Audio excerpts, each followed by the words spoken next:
Dark legacy, एक नया सफर। अध्याय 49। गिल्ड मास्टर का आगमन और कोर फॉर्मेशन से परे की महाशक्ति।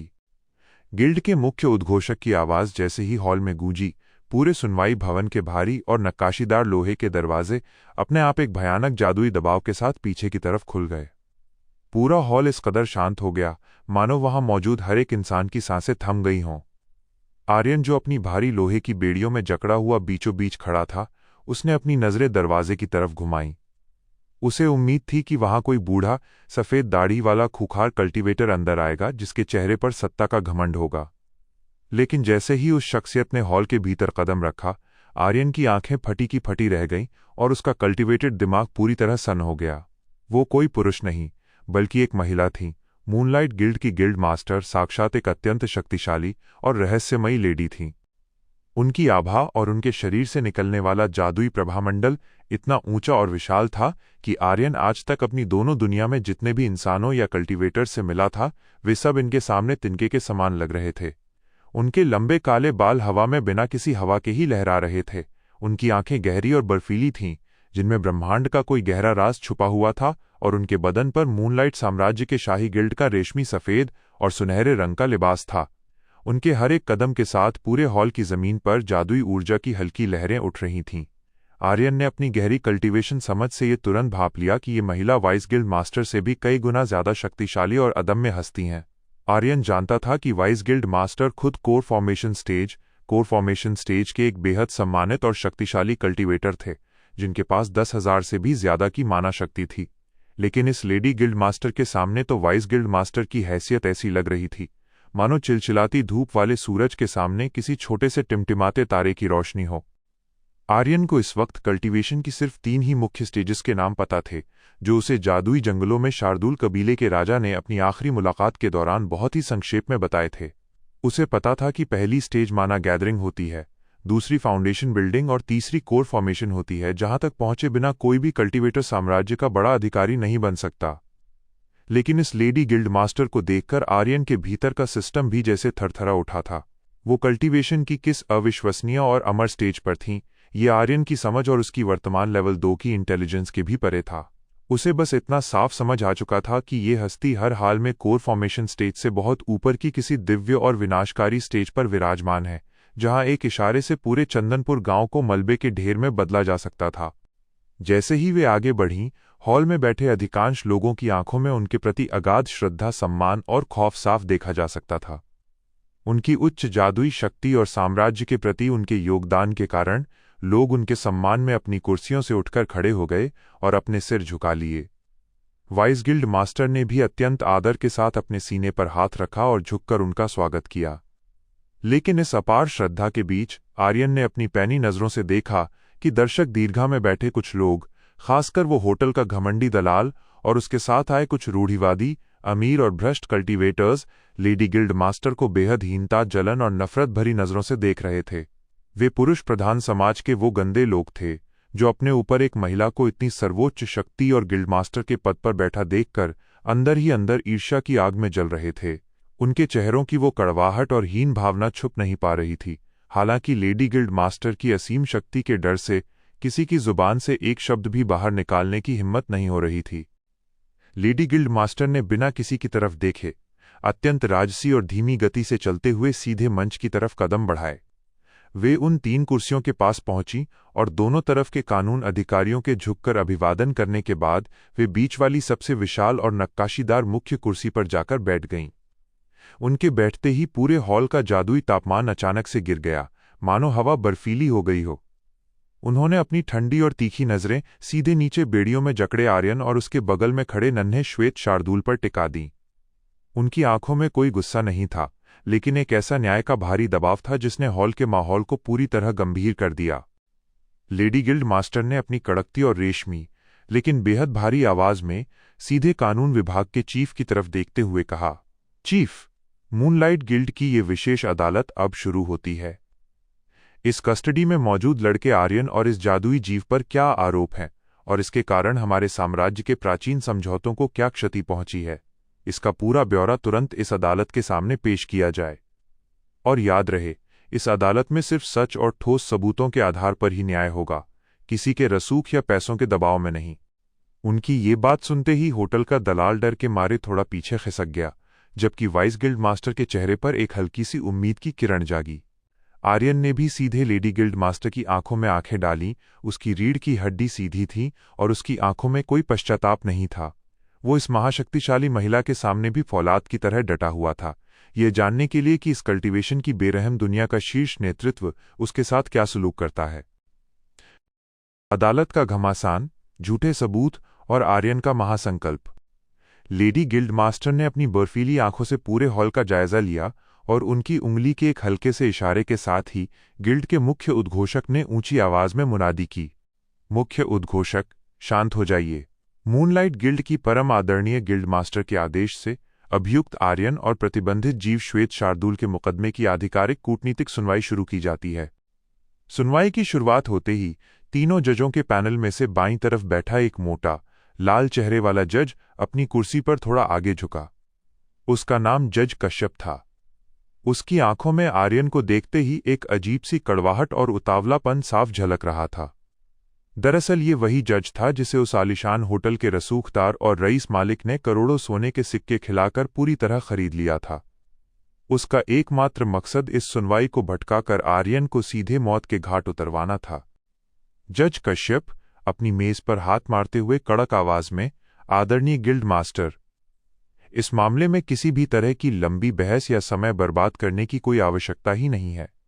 जो अपराध इस लड़के आर्यन ने किया है वो मूनलाइट साम्राज्य के इतिहास में काले अक्षरों में लिखा जाएगा। इस लड़के ने न केवल नगर के प्रतिष्ठित व्यापारियों के अंगरक्षकों पर जानलेवा हमला किया, बल्कि ये एक ऐसे आदमखोर प्रतिबंधित राक्षस को इंसानी बस्ती के भीतर छुपाकर रख रहा था जिसने सदियों पुराने इंसानी और बीस्ट कबीले के शांति समझौते को एक झटके में मलबे के ढेर में मिला दिया। ऐसे देशद्रोही और खतरनाक अपराधी को इसी वक्त इसी अदालत के भीतर सरेआम मृत्युदंड की सजा सुनाई जानी चाहिए। जज कश्यप के इस तीखे और सीधे हमले को सुनकर वाइस गिल्ड मास्टर ने तुरंत अपनी जगह से खड़े होकर विरोध जताया। Vice guild master, protest guild master. जज कश्यप का ये बयान पूरी तरह एक तरफा और पूर्वाग्रह से ग्रसित है। अभी तक अदालत के सामने कोई ठोस गवाही या सबूत पेश नहीं किए गए हैं, फिर वे सीधे मृत्युदंड की मांग कैसे कर सकते हैं? जज कश्यप कमीनी मुस्कान के साथ, सबूत? वाइस गिल्ड मास्टर, आप सबूतों की बात करते हैं। कानून विभाग की रिपोर्ट इस वक्त मेरे हाथ में है। सबूत नंबर 1, चंदनपुर गांव की उस गली की जमीन जो कल रात 10 से ज्यादा प्रशिक्षित कल्टीवेटर्स के खून से लाल हो चुकी थी, और वे सभी शव इसी लड़के के बगल में खड़े इस दरिंदे श्वेत शार्दूल के जादुई पंजों और जबड़ों से क्षत विक्षत किए गए थे। सबूत नंबर 2, इस लड़के की इन्वेंट्री और सामान से बरामद हुआ वो विशेष जादुई थैला जिसका इस्तेमाल इस प्रतिबंधित जीव को अवैध रूप से सीमा के भीतर स्मगल करने के लिए किया जा रहा था। और सबूत नंबर 3, इस घटना के तुरंत बाद पूरे चंदनपुर गांव के भीतर फैली दहशत, जिसके कारण आज सुबह से मूनलाइट साम्राज्य का व्यापार ठप पड़ा है। क्या ये सारे सबूत इस लड़के को कसाई और इस जानवर को एक खूंखार आदमखोर दरिंदा साबित करने के लिए काफी नहीं है? एक एक करके सारे सबूत और दलीलें इतनी चालाकी से पेश की जा रही थीं कि पहली नज़र में कोई भी इंसान आर्यन को ही सबसे बड़ा गुनहगार मान लेता।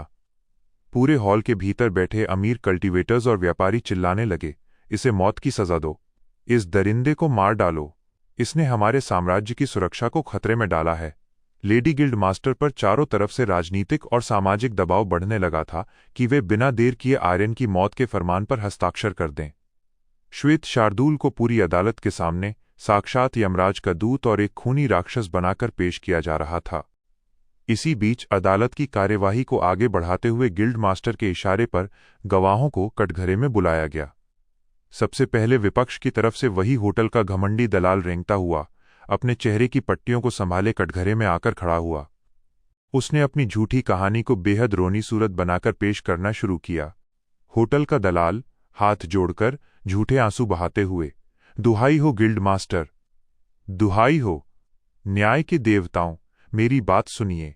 कल दोपहर जब मैं अपने कल्टीवेटर साथियों के साथ चंदनपुर की उस गली से गुजर रहा था, तब मैंने इस लड़के आर्यन की पीठ पर बंधे थैले के भीतर कुछ अजीब सी हलचल देखी। जब मैंने ध्यान से देखा तो मुझे इस खूंखार श्वेत शार्दूल का वो डरावना चेहरा और उसकी नीली आंखें दिखाई दी। मैं तुरंत समझ गया कि ये लड़का साम्राज्य के साथ गद्दारी करके एक आदमखोर राक्षस को हमारे मासूम बच्चों के बीच छुपा रहा है। मैंने तो सिर्फ एक सच्चे नागरिक का फर्ज निभाते हुए कल्टीवेटर्स को हुक्म दिया कि इस जीव को पकड़कर कानून विभाग को सौंप दिया जाए, लेकिन इस लड़के ने जैसे ही देखा कि इसका राज खुल गया है, इसने इस दरिंदे को हम पर खुला छोड़ दिया। इसने मेरे साथियों को बेरहमी से कटवा दिया, मेरे 2 दांत तोड़ दिए। गिल्ड मास्टर, अगर कल हम अपनी जान दांव पर न लगाते तो ये दरिंदा आज पूरे चंदनपुर गांव के मासूम इंसानों को चबा चुका होता। दलाल की इस बेहद शातिर और मनगढ़ंत गवाही ने माहौल को और भी ज्यादा गर्म कर दिया। जज कश्यप ने तुरंत दलाल की बात को लपकते हुए लेडी गिल्ड मास्टर की तरफ देखा। जज कश्यप, देख लिया आपने? इस गवाही से साफ है कि हमारे नागरिकों ने अपनी जान पर खेलकर इस राक्षस को बेनकाब किया है। अब किसी और गवाही की कोई गुंजाइश नहीं बचती। ठहरिए, यह सब सरासर झूठ है। यह कसाई झूठ बोल रहा है। तभी हॉल के पिछले हिस्से से एक बूढ़ी कांपती हुई लेकिन बेहद बुलंद आवाज गूंजी। यह समर के अंधे दादाजी थे, जो अपनी लाठी के सहारे समर का हाथ पकड़े भीड़ को चीरते हुए सीधे अदालत के मुख्य कटघरे की तरफ बढ़ रहे थे। समर की आंखों से लगातार आंसू बह रहे थे, लेकिन उसके दादाजी के चेहरे पर इस वक्त सत्य का एक अदम्य तेज था। वे दोनों अदालत के सामने आकर झुक गए। समर के अंधे दादाजी हाथ जोड़कर भर्राई आवाज में, आदरणीय गिल्ड मास्टर, मेरी आंखें भले ही अंधी हैं, मैं इस दुनिया की रोशनी को नहीं देख सकता, लेकिन मेरा दिल साफ साफ देख सकता है कि इस पावन अदालत के भीतर न्याय का गला घोंटा जा रहा है। ये दलाल जो कह रहा है, उसका एक एक शब्द पाप से सना हुआ है। असलियत यह है कि इस दलाल और इसके अमीर होटल मालिक की नज़र मेरे इस अनाथ और अंधे परिवार की ज़मीन और हमारे छोटे से आशियाने पर थी। कल रात ये 10 से ज़्यादा खूंखार कल्टीवेटर्स हमारे घर के भीतर तलवारें लेकर घुसे थे ताकि हमें मार सकें या यहाँ से भगा सकें। इन्होंने मेरे मासूम पोते समर पर तलवार तान दी थी। अगर उस वक्त ये देवदूत लड़का आर्यन भगवान का रूप बनकर वहां ना आता तो आज हम दोनों दादा पोते की लाशें उसी मलबे में दफन होतीं। समर ने भी रोते हुए लेडी गिल्ड मास्टर की तरफ देखा और चिल्लाकर कहा, समर, हाँ गिल्ड मास्टर, आर्यन भैया ने तो सिर्फ हमारी जान बचाई है, और वो छोटा सा सफेद जीव, वो कोई राक्षस नहीं है। जब गुंडों ने आर्यन भैया को चारों तरफ से घेरकर जमीन पर गिरा दिया और उनकी पीठ पर तलवारों से वार करके उन्हें जान से मारने ही वाले थे, तब उस छोटे से मासूम जीव से अपने भाई का दर्द बर्दाश्त नहीं हुआ। वो सिर्फ आर्यन भैया की रक्षा करने के लिए कूद पड़ा था। उसने किसी भी बेकसूर को हाथ तक नहीं लगाया। उसने सिर्फ उन हत्यारों को सजा दी जो हमें और भैया को मारना चाहते थे। गुनाहगार आर्यन भैया नहीं, बल्कि ये लालची दलाल और इसके पीछे खड़े वो अमीर कल्टीवेटर्स हैं। इन दोनों की भावुक और सच्ची गवाही ने पूरे हॉल के भीतर बैठे आम नागरिकों के दिलों को झकझोर कर रख दिया। कई लोगों के मुंह से फुसफुसाहट निकलने लगी कि शायद लड़का सचमुच बेकसूर है।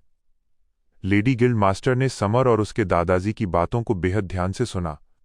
उन्होंने अपने सामने रखे हुए दस्तावेजों को देखा, फिर अपनी गहरी रहस्यमयी नजरों से बेड़ियों में जकड़े आर्यन को निहारा। सारे सबूत और कानून की कॉपियां तकनीकी रूप से आर्यन के खिलाफ जा रही थीं, क्योंकि चाहे परिस्थिति जो भी हो, साम्राज्य के लिखित नियमों के अनुसार एक प्रतिबंधित जीव का इंसानी बस्ती में आना और कल्टीवेटर्स की मौत होना एक अक्षम्य अपराध था। लेडी गिल्ड मास्टर ने कुछ पल का मौन रखा, जिससे हॉल में तनाव अपने चरम पर पहुंच गया। फिर उन्होंने अपनी रेशमी और बेहद गंभीर आवाज में अपना मुंह खोला, लेडी गिल्ड मास्टर, इस अदालत ने दोनों पक्षों की गवाहियों और कानून विभाग के दस्तावेजों का गहन अध्ययन किया है। परिस्थिति चाहे जो भी रही हो, लेकिन मूनलाइट साम्राज्य का लिखित कानून और बीस्ट कबीले का प्राचीन समझौता सर्वोपरि है। फिर भी समर और उसके दादाजी की गवाही को ध्यान में रखते हुए ये अदालत आर्यन के प्रति थोड़ी उदारता बरत सकती है। मैं मूनलाइट गिल्ड की गिल्ड मास्टर होने के नाते इस मामले को सुलझाने के लिए एक सुझाव देती हूं। वे अपनी कुर्सी पर थोड़ी और सीधी हुईं और उनकी आंखें फौलाद की तरह चमकने लगीं। लेडी गिल्ड मास्टर, आर्यन, मैं तुम्हारी जान बख्शने के लिए तैयार हूं। तुम्हें मूनलाइट गिल्ड की तरफ से इस नरसंहार के आरोपों से पूरी तरह बरी कर दिया जाएगा और तुम्हारी बेड़ियां इसी वक्त खोल दी जाएंगी। लेकिन इसके बदले तुम्हें इस प्रतिबंधित खतरनाक श्वेत शार्दूल को इसी वक्त कानून विभाग के हवाले करना होगा। साम्राज्य की सुरक्षा और प्राचीन समझौते की गरिमा को बनाए रखने के लिए इस जीव को आज सूर्यास्त से पहले सरेआम मृत्युदंड दिया जाएगा। यही इस अदालत का मध्य मार्ग है। बताओ आर्यन, क्या तुम्हें ये मंजूर है? ये सुझाव सुनते ही पूरे हॉल में सन्नाटा छा गया। दलाल और जज कश्यप के चेहरों पर एक कुटिल मुस्कान आ गई कि चलो, लड़का नहीं तो कम से कम वो जादुई जानवर तो मारा जाएगा। वाइस गिल्ड मास्टर ने राहत की सांस लेते हुए आर्यन की तरफ देखा, मानो अपनी नजरों से कह रहे हों कि आर्यन, अपनी जान बचाओ और इस समझौते को स्वीकार कर लो। जानवर के चक्कर में अपनी जिंदगी मत गंवाओ। लेकिन जैसे ही मृत्युदंड का शब्द आर्यन के कानों में पड़ा, उसका पूरा शरीर गुस्से के मारे कांप उठा। उसने अपने बगल में देखा, जहां वो नन्हा मासूम सफेद शार्दूल अपनी आधी हील हुई नीली आंखों से मासूमियत के साथ आर्यन के पैरों से लिपटा हुआ था। वो पूरी तरह बेजुबान था। उसे पता भी नहीं था कि ये बड़े बड़े कल्टीवेटर्स उसकी मौत का सौदा कर रहे थे। उसने आर्यन को बचाने के लिए अपनी जान दांव पर लगा दी थी, और आज ये स्वार्थी इंसानी समाज उसे ही कातिल कह रहा था। आर्यन ने अपनी गर्दन उठाई। उसकी रीढ़ की हड्डी फौलाद की तरह सीधी हो गई, और उसकी आंखों में लेवल 2 की इंटेलिजेंस और उसकी कल्टीवेटेड आत्मा की वो भयंकर आग भड़क उठी, जिसने सामने बैठे तीनों जजों को थरथराने पर मजबूर कर दिया। उसने अपनी बेड़ियों को पूरे जोर से झटका, जिससे पूरे हॉल में एक गूंजती हुई खनक पैदा हुई। आर्यन बेहद बुलंद, कड़कती और भावुक आवाज में, जो सीधे लेडी गिल्ड मास्टर के सिंहासन से जा टकराई, मंजूर? गिल्ड मास्टर, आपकी इस अदालत को ये लगता है कि मैं अपनी जान की भीख मांगने के लिए अपने इस बेजुबान मासूम भाई का सौदा कर दूंगा? तो कान खोलकर सुन लीजिए, मुझे आपकी ये जीवनदान की भीख बिल्कुल मंजूर नहीं है। पूरे हॉल में जैसे भूचाल आ गया। किसी कैदी की इतनी हिम्मत कि वो साक्षात गिल्ड मास्टर के फैसले को ठुकरा दे। आर्यन थोड़ा और आगे बढ़ा। उसकी आवाज में अब एक अजीब सा दर्द और अटूट संकल्प मिश्रित था। आर्यन, लेडी गिल्ड मास्टर की आंखों में आंखें डालकर चिल्लाया, आप इसे एक प्रतिबंधित जीव कहती हैं, ये भ्रष्ट जज इसे एक खूनी दरिंदा कहते हैं, और ये कायर समाज इसे एक आदमखोर राक्षस मानता है। लेकिन मेरे लिए ये सिर्फ एक जानवर नहीं है, ये मेरी आत्मा का हिस्सा है, ये मेरा छोटा भाई है, ये मेरी जिम्मेदारी है। जब कल रात मैं कल्टीवेटर्स की तलवारों के नीचे खून की उल्टियां कर रहा था, जब मेरा ये इंसानी शरीर बेदम होकर मौत के करीब था, तब इस पूरे चंदनपुर गांव के इंसानों में से कोई एक भी मेरी मदद के लिए आगे नहीं आया था। सब तमाशा देख रहे थे। उस वक्त इस नन्हे से मासूम दोस्त ने, जो उम्र में 1 साल से भी छोटा है, अपनी जान की परवाह किए बिना उस खूंखार कल्टीवेटर सेना के सामने अपनी छाती अड़ा दी थी। इसने मुझे बचाने के लिए अपने पंजों को खून से साना था। आर्यन की आंखों से एक आंसू टपका, लेकिन उसका चेहरा अभी भी किसी राजा की तरह दृढ़ था।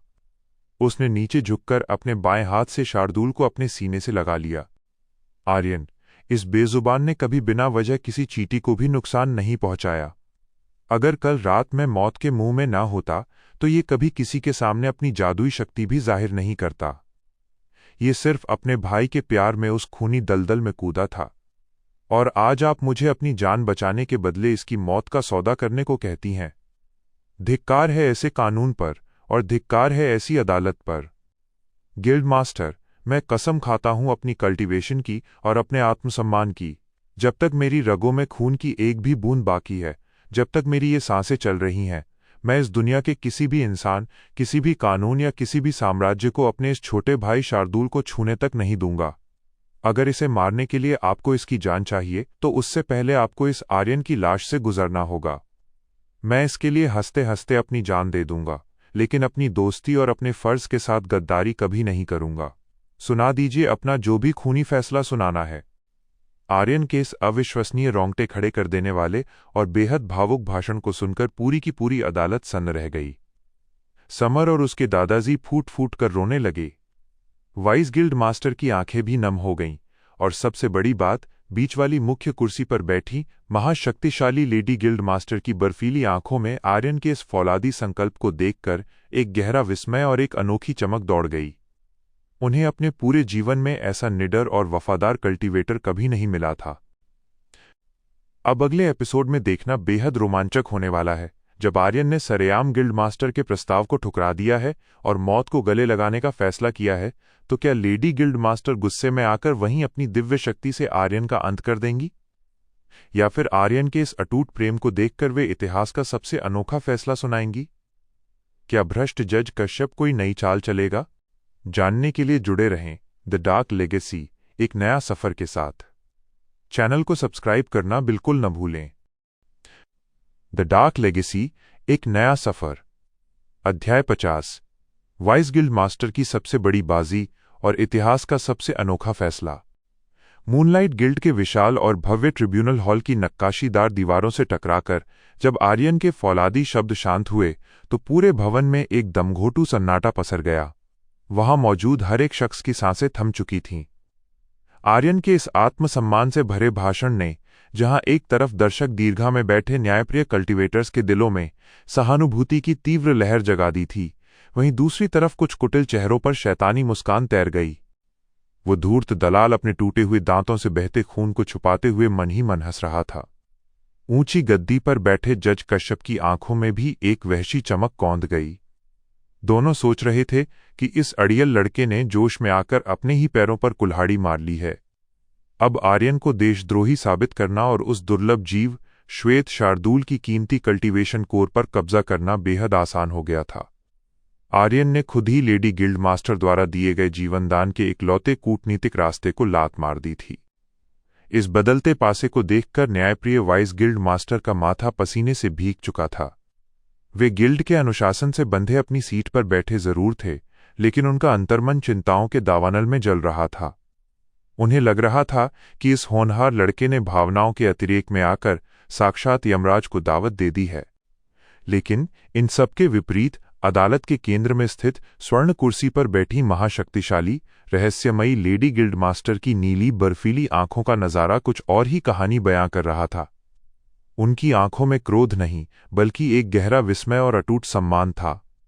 उन्होंने अपने सदियों लंबे जीवन काल में कई महान कल्टीवेटर्स देखे थे जो अपनी जान बचाने के लिए अपने वफादार साथियों तक का सौदा पलक झपकते ही कर लेते थे। लेकिन अपनी जान की परवाह किए बिना मौत के साए में खड़े होकर भी एक बेजुबान जीव के लिए साम्राज्य की सर्वोच्च सत्ता से टकरा जाने वाला ऐसा अडिग जिगरा उन्होंने पहली बार देखा था। फिर भी वे मुख्य न्यायाधीश थीं, इसलिए उन्होंने अपने चेहरे के भावों को तुरंत कड़ा किया। उनकी रेशमी लेकिन भारी आवाज हॉल में गूंजी। आर्यन, तुम्हारे जज्बात और इस अटूट वफादारी का ये गिल्ड सम्मान करता है, लेकिन भावनाएं कानून की जगह नहीं ले सकती। ये इस सर्वोच्च अदालत का तुम्हें दिया जाने वाला आखिरी मौका है। मैं दोबारा पूछती हूं, क्या तुम अपनी जान और उज्ज्वल भविष्य की खातिर इस जीव को कानून विभाग को सौंपने के लिए तैयार हो? याद रहे, इसके बाद जो अगला फैसला मेरी जुबान से निकलेगा वो तुम्हारी मौत का अंतिम फरमान हो सकता है।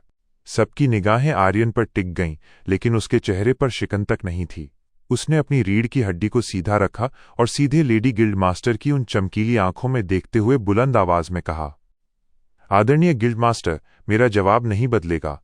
ये नन्हा श्वेत शार्दूल केवल एक जीव नहीं, मेरी जिम्मेदारी है। अपनी तुच्छ जान बचाने के लिए मैं अपने भाई की बलि कभी नहीं चढ़ाऊंगा, चाहे सामने मौत ही क्यों न खड़ी हो। आपका जो भी फैसला हो, मुझे सहर्ष स्वीकार है। लोहा गर्म देखकर जज कश्यप तुरंत अपनी सीट पर खड़ा हो गया और कर्कश आवाज में चिल्लाया, गिल्ड मास्टर, इस लड़के का ये विद्रोह अब असहनीय हो चुका है। इसे और इस खूंखार दरिंदे को इसी वक्त सूली पर चढ़ा दिया जाए। मूनलाइट साम्राज्य का सबसे बड़ा और अंतिम न्याय। तभी हॉल में एक अकल्पनीय मोड़ आया। अपनी अदम्य कल्टीवेशन शक्तियों और बेदाग प्रतिष्ठा के लिए जाने वाले वाइस गिल्ड मास्टर अपनी जगह पर खड़े हुए। कल्टीवेशन की दुनिया में अपनी बेजोड़ प्रतिभा के दम पर मात्र 35 साल की युवा उम्र में ही वे गिल्ड के शीर्ष और गरिमामयी पद पर आसीन हो चुके थे। वे गिल्ड मास्टर के अलावा पूरे साम्राज्य में किसी के सामने अपना सिर नहीं झुकाते थे, लेकिन इस बार एक सच्चे कल्टीवेटर की जान बचाने के लिए वे पूरी मर्यादा के साथ आगे बढ़े। उन्होंने अपने दोनों हाथों को सीने पर बांधा, लेडी गिल्ड मास्टर के सामने झुककर अपनी गंभीर आवाज में कहा, ठहरिए गिल्ड मास्टर। इस मुकदमे के ऊपरी पहलू भले ही आर्यन के खिलाफ हों, लेकिन समर की गवाही ने साफ कर दिया है कि आर्यन और इस श्वेत शार्दूल ने जो कुछ भी किया वो केवल अपनी आत्मरक्षा में किया गया एक धर्म युद्ध था। इस साम्राज्य को चलाने के लिए कड़े नियमों के साथ साथ एक न्यायप्रिय दिल की भी जरूरत है। इसलिए मैं मूनलाइट गिल्ड का वाइस गिल्ड मास्टर होने के नाते अपने इस शानदार कल्टीवेशन करियर, अपनी सामाजिक साख और अपने स्वयं के प्राणों की बाजी लगाते हुए इस सर्वोच्च अदालत के सामने अभियुक्त आर्यन और इस नन्हे शार्दूल की व्यक्तिगत गारंटी लेता हूं इस आत्मघाती घोषणा से पूरे ट्रिब्यूनल हॉल में अचरज का बवंडर उठ गया। जज कश्यप का मुंह खुला का खुला रह गया। अपनी महज 35 साल की उम्र में पूरे साम्राज्य को अपनी ताकत से झुकाने वाले इस युवा वाइस गिल्ड मास्टर ने सीधे लेडी गिल्ड मास्टर की तरफ देखा और जारी रखा, मैं ये भीष्म प्रतिज्ञा करता हूं कि आज के बाद अगर आर्यन या इस श्वेत शार्दूल की वजह से साम्राज्य के भीतर कोई भी अप्रिय या गैर कानूनी घटना घटती है या किसी नागरिक का कोई नुकसान होता है, तो ये अदालत इसी वक्त मेरे इस शरीर से मेरी जान ले सकती है। मैं अपने प्राणों की आहुति देकर उस नुकसान की भरपाई करूंगा, लेकिन मेरी इस सर्वोच्च गारंटी के बदले इस सच्चे लड़के आर्यन को सभी आरोपों से पूरी तरह बरी किया जाए। वाइस गिल्ड मास्टर का ये रोंगटे खड़े कर देने वाला दांव देखकर स्वयं लेडी गिल्ड मास्टर भी कुछ पलों के लिए गहरे सोच में डूब गईं। मूनलाइट गिल्ड का हजारों साल पुराना इतिहास गवाह था कि इतनी कम उम्र के किसी शीर्ष पद पर बैठे प्रतिभाशाली व्यक्ति ने एक शुरुआती स्तर के कल्टीवेटर के लिए अपने प्राणों की ऐसी अटूट गारंटी कभी नहीं दी थी। लेडी गिल्ड मास्टर के चेहरे पर एक रहस्यमयी मुस्कान उभर आई। वे समझ गईं कि आर्यन कोई साधारण इंसान नहीं है, तभी तो 35 साल का यह चतुर और पराक्रमी कूटनीतिज्ञ उसके लिए अपने जीवन भर की प्रतिष्ठा दांव पर लगा रहा है। उन्होंने अपनी दिव्य जादुई छड़ी को पूरी ताकत से संगमरमर के जमीन पर पटका। एक जोरदार गूंज हुई और नीले रंग की एक शांत जादुई आभा पूरे हॉल में फैल गई, जिसने सबके क्रोध को शांत कर दिया। लेडी गिल्ड मास्टर ने अपना अंतिम ऐतिहासिक फैसला सुनाया। यह सर्वोच्च अदालत वाइस गिल्ड मास्टर की इस अभूतपूर्व गारंटी को स्वीकार करती है। उनकी बेदाग साख और समर की सच्ची गवाही को ध्यान में रखते हुए यह अदालत अभियुक्त आर्यन और इस नवजात श्वेत शार्दूल को सभी संगीन आरोपों से पूरी तरह बरी करती है। आर्यन आज से एक स्वतंत्र कल्टीवेटर है। उन्होंने अपनी तीखी नजरें आर्यन पर टिकाईं और आगे कहा, बेहद कम उम्र में साम्राज्य के स्तंभ बने हमारे वाइस गिल्ड मास्टर ने आज तुम्हारे लिए अपने प्राण दांव पर लगाए हैं, इसलिए कानून की मर्यादा बनाए रखने के लिए तुम दोनों आज से मूनलाइट गिल्ड की कड़ी और गुप्त निगरानी के अधीन रहोगे। तुम इस श्वेत शार्दूल को अपने साथ रखने के लिए आजाद हो, लेकिन एक कड़े नियम के साथ। जब भी तुम सार्वजनिक स्थानों पर जाओगे, यह श्वेत शार्दूल अनिवार्य रूप से तुम्हारे विशेष जादुई स्पेस बैग के भीतर ही बंद रहेगा। क्या तुम्हें यह शर्त मंजूर है? आर्यन ने राहत की एक बहुत लंबी सांस ली। उसने नीचे अपनी गोद में देखा, जहां नन्हा शार्दूल भी अपनी पूंछ हिलाकर उसे देख रहा था। आर्यन ने सिर झुकाकर कहा, मुझे आपकी सभी शर्तें मंजूर हैं, आदरणीय गिल्ड मास्टर। इसके तुरंत बाद लेडी गिल्ड मास्टर की आंखें उस होटल के घमंडी दलाल और पीछे बैठे भ्रष्ट कल्टीवेटर्स पर जा टिकीं। उनकी आवाज में अब काल का तांडव साफ महसूस हो रहा था। अब बात करते हैं इस साजिश की असली जड़ की। जांच रिपोर्ट से साफ हो चुका है कि असली मुजरिम ये लालची दलाल और उस आलिशान होटल का घमंडी मालिक है। सैनिकों, इन दोनों की कल्टीवेशन शक्तियों को हमेशा के लिए सील करके इन्हें 10 साल के कठोर कारावास की सजा सुनाई जाती है। वो दलाल रहम की भीख मांगने लगा, लेकिन पहरेदार उसे घसीटकर बाहर ले गए। लेडी गिल्ड मास्टर ने अपनी दयालु नजरें समर और उसके अंधे दादाजी पर टिकाईं और कहा, इंसाफ का तकाजा ये है कि जो जमीन उस होटल के मालिक ने धोखे से हड़पी थी, वो पूरी संपत्ति इसी वक्त कानूनी तौर पर समर और उसके दादाजी को वापस सौंपी जाती है। चूंकि उस जमीन पर इस वक्त साम्राज्य का आलीशान मूनलाइट होटल खड़ा है, इसलिए ये अदालत यह नियम बनाती है कि अगले 2 साल तक उस होटल की कुल कमाई का 10% हिस्सा गिल्ड के खजाने में जाएगा और बाकी की पूरी 90% भारी भरकम कमाई के एकमात्र असली मालिक समर और उसके दादाजी होंगे। सुनवाई खत्म होते ही कोर्ट बर्खास्त हो गया और आर्यन की बेड़ियां खोल दी गईं। 35 वर्षीय वाइस गिल्ड मास्टर ने एक शांत और गर्वित मुस्कान के साथ आर्यन की पीठ थपथपाई। समर और उसके दादाजी दौड़कर रोते हुए आर्यन के पास आए। बूढ़े दादाजी ने अपने कांपते हुए हाथों को जोड़ा और भावुक होकर कहा, बेटा आर्यन, तुमने आज हमारे पूरे उजड़े हुए परिवार को एक नया जीवन दिया है। अब वो आलीशान मूनलाइट होटल हमारा है। हम चाहते हैं कि तुम भी हमारे साथ चलो और उस होटल के सबसे भव्य रॉयल पैलेस स्वीट में रहो।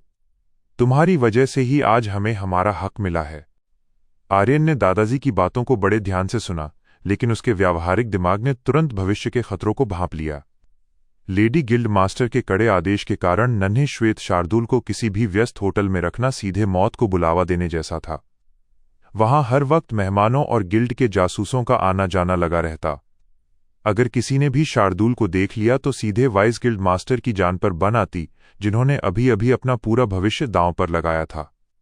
इसके अलावा शार्दूल को अपनी प्राचीन शक्तियों को जगाने के लिए एक शांत और निर्जन जगह की सख्त जरूरत थी। आर्यन ने विनीत स्वर में कहा, दादाजी, आपके इस स्नेह के लिए मैं जीवन भर आपका आभारी रहूंगा, लेकिन मेरी कल्टीवेशन की साधना थोड़ी अलग और गुप्त है। इस वक्त मुझे और शार्दूल को एक बहुत ही शांत और सुनसान जगह की जरूरत है, इसलिए मैं होटल नहीं चल पाऊंगा। बूढ़े दादाजी अपनी लंबी उम्र के तजुर्बे से आर्यन की आवाज में छिपे रहस्य और मजबूरी को तुरंत ताड़ गए। उन्होंने समझदारी से मुस्कुराते हुए आर्यन के कंधे पर हाथ रखा। मैं तुम्हारी बात समझ रहा हूं बेटा। अगर ऐसी बात है तो हमारा वो पुराना छोटा सा घर जो उस सुनसान गली के आखिरी कोने पर स्थित है, जहां कल रात ये घटना घटी थी, वो अब खाली पड़ा रहेगा। हम तो होटल शिफ्ट हो रहे हैं। मैं चाहता हूं कि तुम अपनी गुप्त साधना के लिए उस घर का इस्तेमाल करो। तुम्हारी साधना और तुम्हारे इस छोटे साथी के लिए शायद वो सुनसान जगह ही इस वक्त सबसे सही ठिकाना साबित होगी। ये सुनते ही आर्यन के दिल का बोझ हल्का हो गया। वो पुराना शहर की मुख्य आबादी से दूर स्थित सुनसान घर शार्दूल को छुपाने और सिस्टम के टास्क पूरे करने के लिए सबसे बेहतरीन जगह थी। आर्यन ने कृतज्ञता से कहा, ठीक है दादाजी, आपकी ये समझदारी भरा तोहफा मैं स्वीकार करता हूं। आर्यन ने प्यार से उस नन्हे श्वेत शार्दूल को अपने जादुई स्पेस बैग के भीतर सुरक्षित रख दिया। उसने समर के उस पुराने घर की लोहे की भारी चाबियां अपने हाथ में लीं। ठंडी चाबियों को छूते ही उसके शरीर में एक अजीब सी ऊर्जा का प्रवाह हुआ। वो जानता था कि अदालती संकट टल चुका है, लेकिन असली चुनौती तो अब शुरू होने वाली थी। गिल्ड की गुप्त निगरानी के साए में रहते हुए उसे सिस्टम के खतरनाक टास्क पूरे करने थे और खुद को इतना ताकतवर बनाना था कि अगली बार उसे किसी की गारंटी की जरूरत न पड़े। आगे का सफर और भी रोमांचक होने वाला है। जब आर्यन उस धूल से सने रहस्यमयी घर में अकेला कदम रखेगा, तो क्या उस घर के अंधेरे कोनों में उसे अपने सिस्टम का कोई नया खतरनाक हिडन टास्क मिलेगा? और उधर कल्टीवेशन की इस दुनिया से दूर जब असली आधुनिक दुनिया में रात के ठीक 12 बजेंगे, तो उस बड़े शहर के सबसे महंगे VIP school the royal empire की वो बहुप्रतीक्षित प्रेस कॉन्फ्रेंस और आर्यन के एडमिशन का पहला दिन उसकी वास्तविक जिंदगी में क्या नया तहलका लेकर आएगा? क्या आर्यन दोनों दुनिया के बीच के इस संतुलन को संभाल पाएगा? ये सब जानने के लिए जुड़े रहें आपके पसंदीदा शो द डार्क लेगेसी एक नया सफर के साथ। चैनल को सब्सक्राइब करना और नोटिफिकेशन बेल दबाना बिल्कुल न भूलें। कमेंट में जरूर बताएं कि 35 साल के वाइस गिल्ड मास्टर का ये आत्मघाती दांव आपको कैसा लगा।